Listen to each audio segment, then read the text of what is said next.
All right. Hello, everyone. Hope you're having a great weekend. Here we are. It's Saturday. Got the weekend off, unless you don't have it off, but it's still Saturday. So I hope you're having a good weekend, regardless whether you're working or not. I was contacted recently. Guy wanted to know if I would make my crappy music player available. And it seriously, that thing started out as a joke. I just needed something, to come up with to show about using YAD to provide an icon in the notification area. And the more I used it, the more I liked it. And I kind of worked on it, made a couple of different tabs, for my playlists and for radio stations. And I started thinking about it, and I said, hey man, you need to understand this is just a very basic music player. There are no player controls, like play, stop, pause, next song, volume control. There's none of that. Now, there are a couple of keyboard shortcuts, but we'll get to that in a minute. And he said he'd still like to have it. So as I was putting it together, I thought, okay, I might as well just go ahead and make this available just in case somebody else wants to torture themselves with this music player. And so that's what I've done. I'm going to put a link in the description where you can download it from my SourceForge page. So let's just look at it real quick and show you what you'll get. Now, the first thing, when you unzip this, you'll see these three items, unless you already have hidden files showing. The first thing in these instructions, it says make sure to turn on hidden files. So let's do that. And you see we now have an extra file here that you wouldn't have seen if you hadn't put hidden files on. All right. Now, I'm not going to open these instructions. They're actually pretty long. I will show them real quick. I'm not going to increase the font size or any of that, because I'm not going to go over all these instructions. All I ask is that you please read over everything in these instructions, because it does explain a lot of things, and it helps you understand kind of what you might have to do if you want to change things around. Okay? Now, what you're going to have here, you're going to have a music folder, and this folder here for user, which will go, you'll have to be root. Open your file manager as root, or if you want to do it through the terminal and use the MV command, you'll have to do that as root for some of these items, or well, actually for all of the items in here. You'll have this bash RC file and your instructions. Let me show you what you'll have in the music folder. You're going to have these six folders, and these will actually go into your music folder in your home folder. Okay? You will move these into your music folder. Now, I want to stress, because I didn't want any legal issues. I didn't want to get sued by somebody. I did not supply any MP3 files. So there are no, look, there's no MP3 files in any of these. Look at that. Oh, There's nothing there. Let's look in this one. Oh, there's nothing there. There are no MP3 files. So what you'll need to do is put your MP3 files into these folders. Now this is going to be very important because the GUI is pointing toward these folders. I do give instructions in the instructions of how, or not how, but what you'll need to do if you want to add folders, or if you want to change the name of a folder or delete folders. I give instructions what you need to do. Alright, but you'll need to supply your own MP3s to go into these folders. Okay? In the user folder, again, this is for the root account.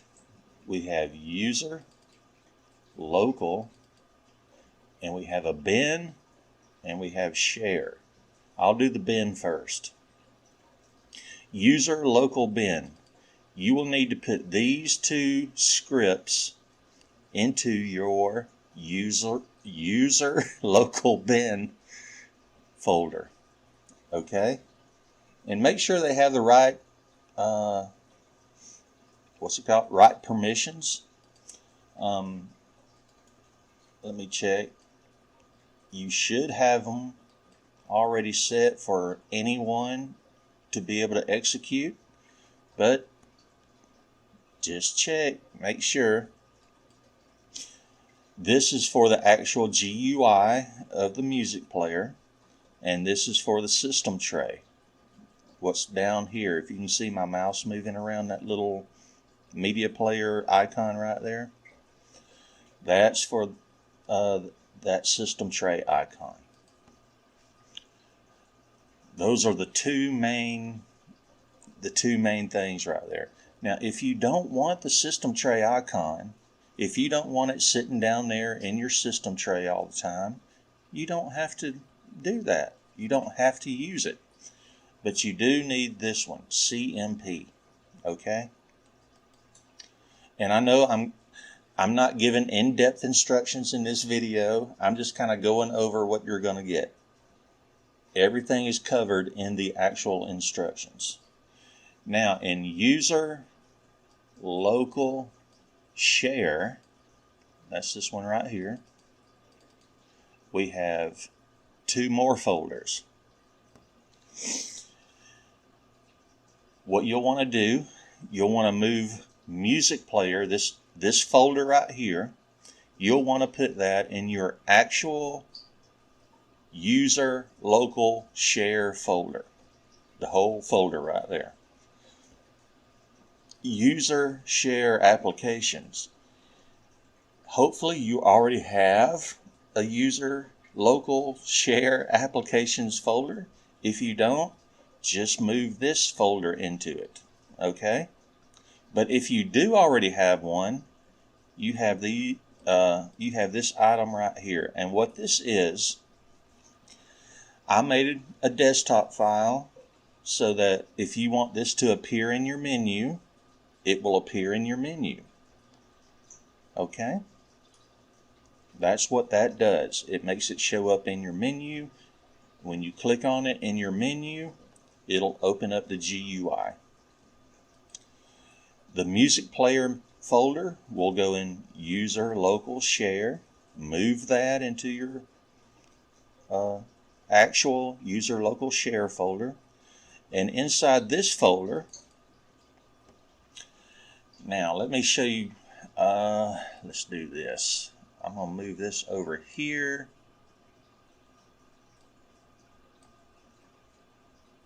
And I'm going to open the actual GUI just to show you the difference. Now these are the icons that I'm using. I made these icons myself. And if you notice, they aren't named exactly the same as what these are. However, to avoid getting sued for any kind of copyright infringement, I just gave these just a basic icon from my icon set.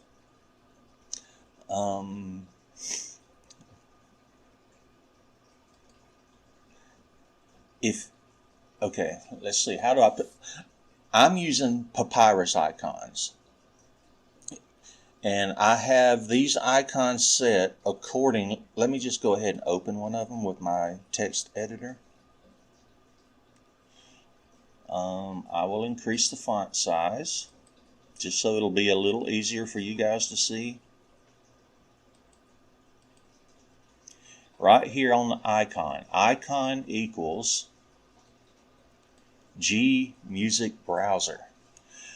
If your icon set, if you're not using Papyrus and your icon set is not using the same naming convention that Papyrus uses, you might have to go in there, open each one of those.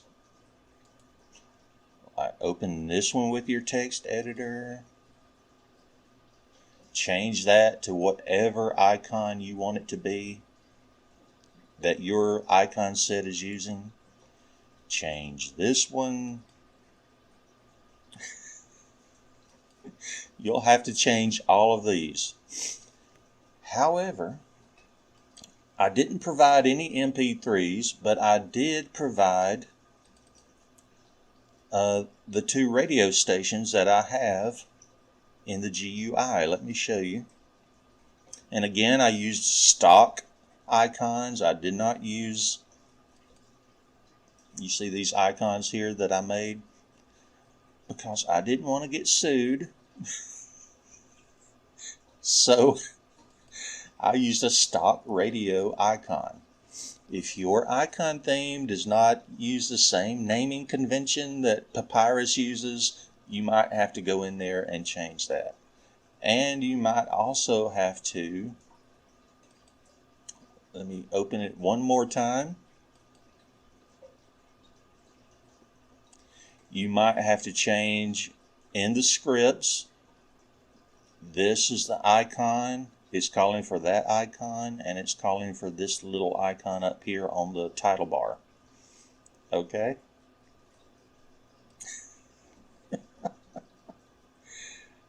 Let's see. Oh no, I closed my, let me get back to my folder where it's showing what is included. Alright, so I've gone over what's in music. I've gone over user, local share. Let's look at the bash RC. Now what this is, all this is, you can see it's not an actual bash RC file, but it does give you instructions on what you need to add to your bash RC file. The way my crappy music player works, when you click on one of the icons in the playlist tab, let me show you again. When you open my crappy music player, it's going to open up right here. You see playlist is highlighted. It's going to open up to this by default. Then if you want to play a radio station, it'll be on this other tab. Alright. When you click on an icon, what's going to happen is bash will automatically CD into the appropriate folder and open Xterm, and Xterm will show that actual folder. I'll go ahead and give you a demonstration. Let me do that. Let me do that. I'll open it again. So let's say you wanted to listen to your epic music. I hope I don't get a copyright strike. I'm going to click on this. These are single click. You don't have to double click on them. Just click one time on what you want to listen to.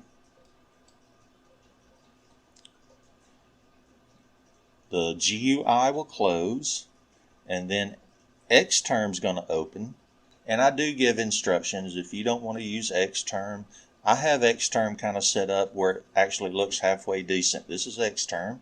You can see it right there. It actually looks halfway decent, but I know it's ugly. It's bad ugly when you get it on a system that hasn't been set up. And you can see here it's already CD'd into the Epic Music folder. So what this does, when you add these aliases, I've got two aliases, MP and MPP. So I'm going to do MP for just a second. Hopefully I won't get a copyright strike. Not that I've ever worried much about it.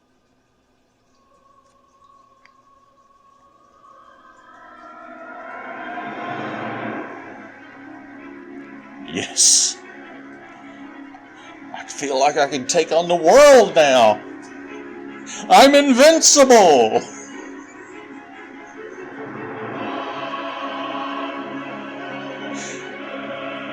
All right. I stopped it. There are no player buttons, but there are two keyboard shortcuts that I cover in the instructions. So all I did was I typed in MP. And I know this is basic stuff for probably everybody watching this, but if not, I'm going to go over it. You have two of these aliases. You have MP. Instead of having to type this huge long line right here every time in the terminal, you can just type MP. And what this command is, if you have a folder that contains MP3 files, that command right there will play those MP3 files. Now the second one, MPP, let's say you have a folder that contains other folders. Let's see. Let's say you're a huge Pink Floyd fan. And I would tip my hat to you if you are. Let's say you're a huge Pink Floyd fan. And you have a Pink Floyd folder.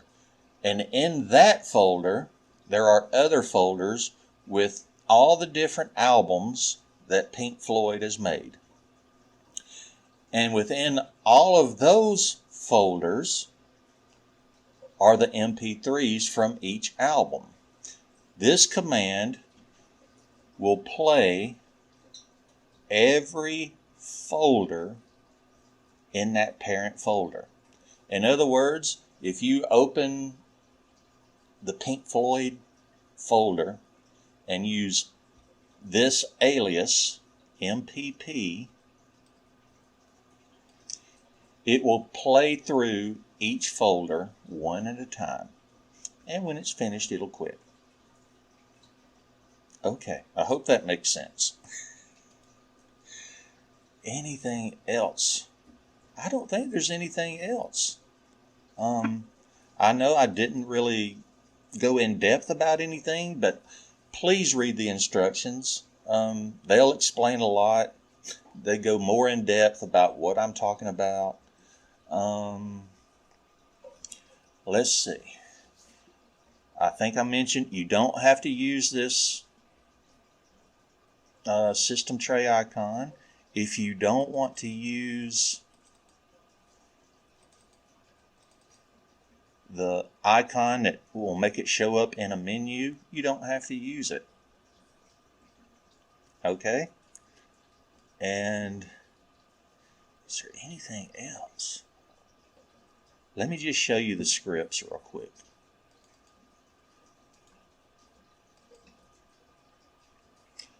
And I'm actually going to make this font smaller because I want you to see. Now I am relying on other coding. But let me just show you this. This is a basic music player. And that's the way I roll, baby. I like things that are basic. I like things that are simple. This right here, this is the entire code for the GUI. That's it. Nothing else. Now it is, like I said, it's reliant upon FFmpeg, and it uses ffplay from FFmpeg. So it's relying on other people's coding, but that just shows you how small the code is. You don't have to write 8 million lines of code to do something that you want to do. All I wanted was something to play music, and that's what I have. Let me show you the code for the for the system tray, because it's even smaller. Look at that. That's the entire code. And of course, I'm relying on the people who wrote code for YAD, FFmpeg, and Bash. But as an end user, you don't really have to write a huge amount of code just to do something that you want to do. There's the entire code right there for this little system tray icon. And I've probably just ticked off 99% of coders. I'm not putting down coding. I enjoy it. I like to play with it. I am not a professional coder. Anything I've ever coded, I've had to scratch and claw. If you want to use my crappy music player, there it is. Just understand it's going to take some manual intervention. But the link is in the description. And you guys have a great weekend and do some coding. Take care.